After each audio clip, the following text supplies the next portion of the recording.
Och qoringa kofe ichish to'g'rimi yoki noto'g'ri?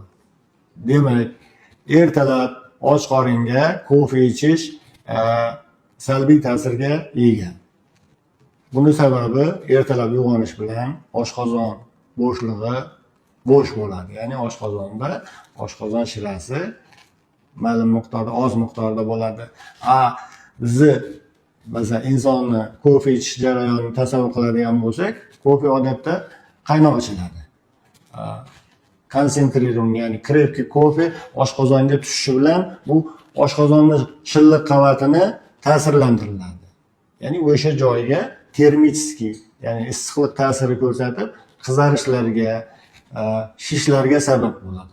Surunkali ravishda kofeni och qoringa ertalablari iste'mol qilish oshqozon, ayniqsa oshqozonning o'zida surunkali kasalliklar, gastrit, eroziyalarga olib keladi.